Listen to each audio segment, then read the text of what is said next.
परमपिता परमेश्वर सतगुरु रामपाल जी भगवान ने असंख्य अनमोल तत्व ज्ञान युक्त सत्संग किए हुए हैं।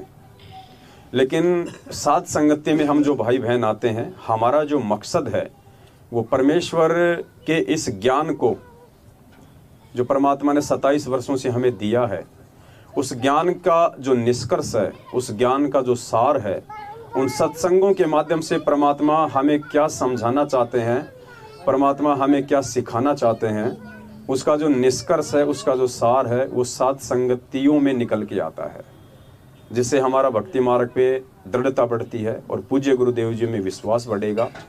और परमात्मा में विश्वास हमारा उसी समय बढ़ेगा जब हम परमात्मा को परमात्मा मान लेंगे।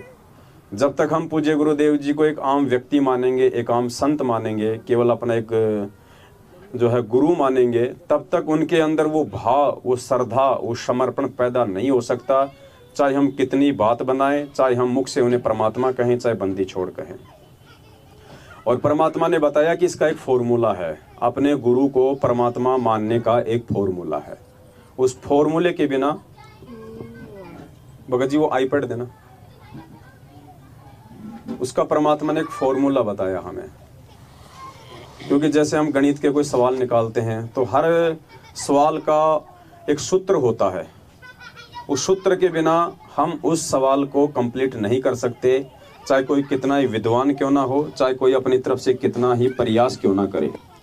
तो ऐसा ही ये भक्ति मार्ग है। और भक्ति मार्ग में भी परमात्मा ने हमें जो सूत्र बताए हैं, जो फॉर्मूले बताए हैं, जब तक हम उनका प्रयोग नहीं करेंगे,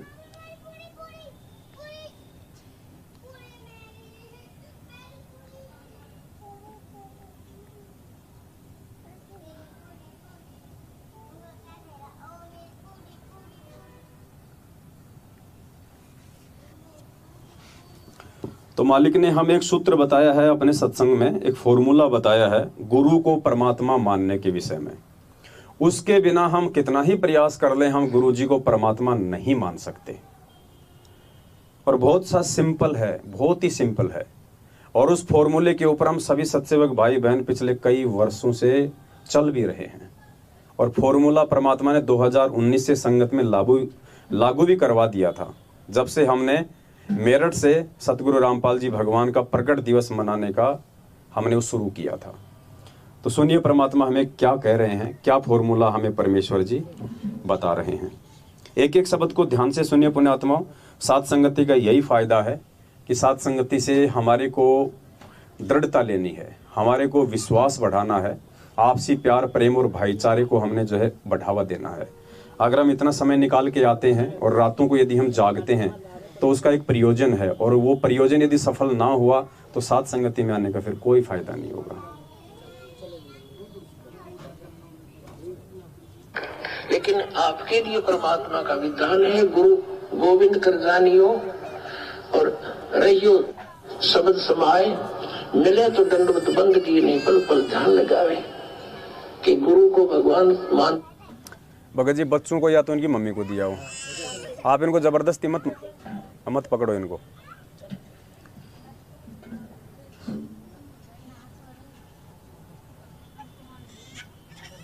ये माता बहनों से प्रार्थना है भाई, थोड़ा सा शांति से रहो। अगर आए हो तो कुछ सुनो, कोई विशेष बात करनी है तो अंदर चले जाओ कमरे में। मनोज भगत जी ने किवाड़ खोल रखे हैं।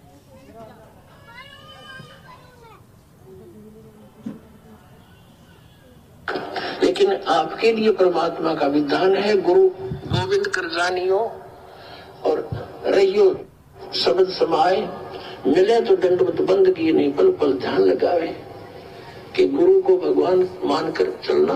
और रहियो शब्द समाए, शब्द समाए रखना मतलब जो उसने मंत्र दिया है वो सत मंत्र सतनाम, यानी सत भक्ति, उसमें लीन रहना, गुरु जी को भगवान मानना और जो उपदेश मंत्र दिया उसमें समाये रहना, उसकी भक्ति पर ज्यादा ध्यान रखना। और जब भी मिले तो दंडवत बंद की, जहाँ मिले वहाँ दंडवत प्रणाम करना। और नहीं मिल पाती हो जैसे घर पे तो पल पल ध्यान लगावे, यानी परमात्मा के गुणों को अपने गुरु जी के ऊपर लक्षित करें और फिर आपका भाव बनेगा।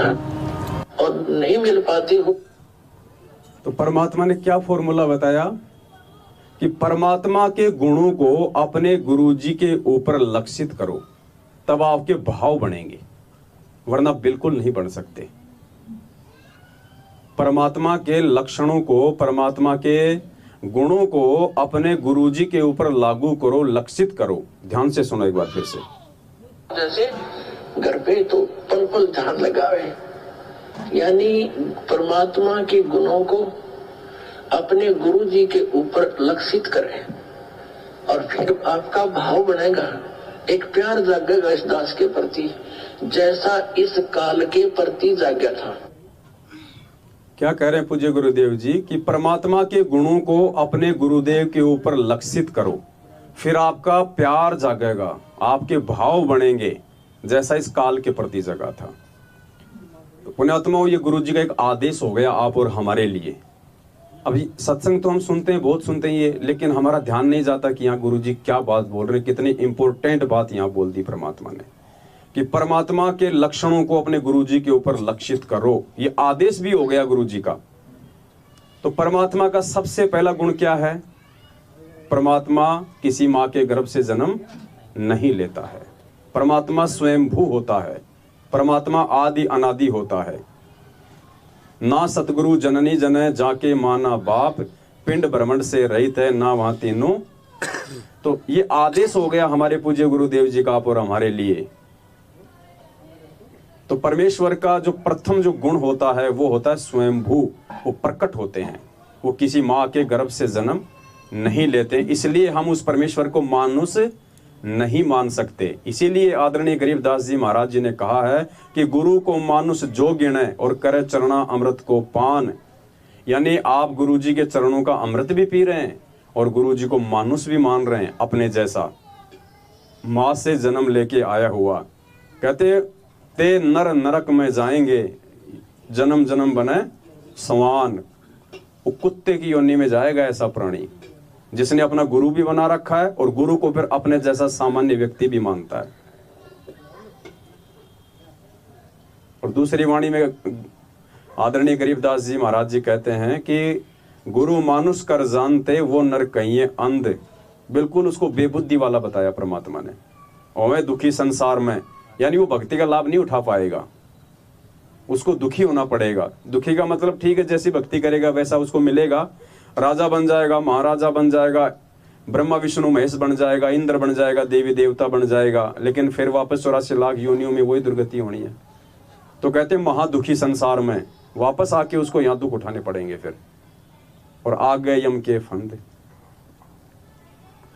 तो ये जो लक्षण है परमात्मा का, जो गुरुदेव अपने सत्संग में कह रहे हैं, आप और हमने तो शायद ये सत्संग भी नहीं सुना था सन 2019 में ये, लेकिन सन 2019 से हम सभी भाई बहन परमात्मा जी का प्रकट दिवस मना रहे हैं, सतगुरुदेव जी का प्रकट दिवस मना रहे हैं।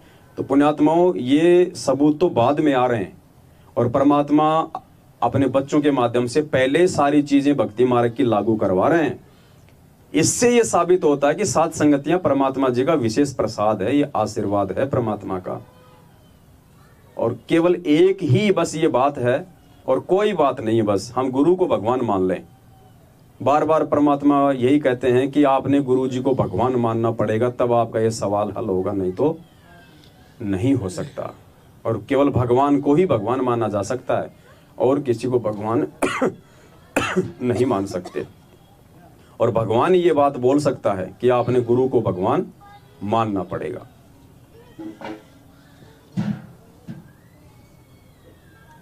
घर पे तो पल पल ध्यान लगावे, यानी परमात्मा के गुणों को अपने गुरु जी के ऊपर लक्षित करें, और फिर आपका भाव बनेगा, एक प्यार जागेगा इस दास के प्रति, जैसा इस काल के प्रति जागा था। और वो ही कसक आपकी इस दास के प्रति होगी, तभी हम वहां चलेंगे। जिस कसक के साथ हम वहां डटे नहीं डटे, तो ऐसा ही भाव। अब हम कैसे भावित होते हैं, जैसे एक हीरो या हीरोइन नकली बात बना के एक तो उसने पढ़ावे, फिर वो बोला है, उसके एक दो डायलॉग पर हम आसक्त हो जाते हैं। ओहो बड़ा क्या बात की, बड़ा सुंदर बोला। अरियादास ने ऐसा पिटारा खोल दिया इन बोलों का, वचनों का। तो इस आधार से भी आपने प्रभावित होना चाहिए जब आपकी आत्मा निर्मल हो जाएगी। कमाल कर दिया गुरु जी ने, तो ऐसे निर्णय करके ज्ञान दे दिया।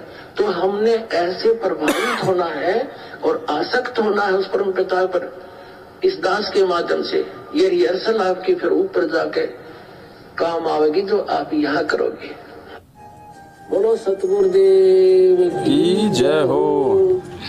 तो परमात्मा ने भक्ति मार्ग की जो मूल बात थी, जो नींव है, जो फाउंडेशन है अध्यात्म की, वो है गुरु। और गुरु को भगवान माने बिना हम इस अध्यात्म में आगे हम लोग नहीं बढ़ सकते। और एक सत्संग में तो परमात्मा ने यहाँ तक कह दिया कि जब तक आप अपने गुरु को परमात्मा नहीं मान लोगे तब तक तो आपकी भक्ति बढ़ेगी नहीं। आपकी भक्ति बढ़ेगी ही नहीं, चाहे कितनी भक्ति कर लो, जब तक गुरु को भगवान नहीं मानोगे।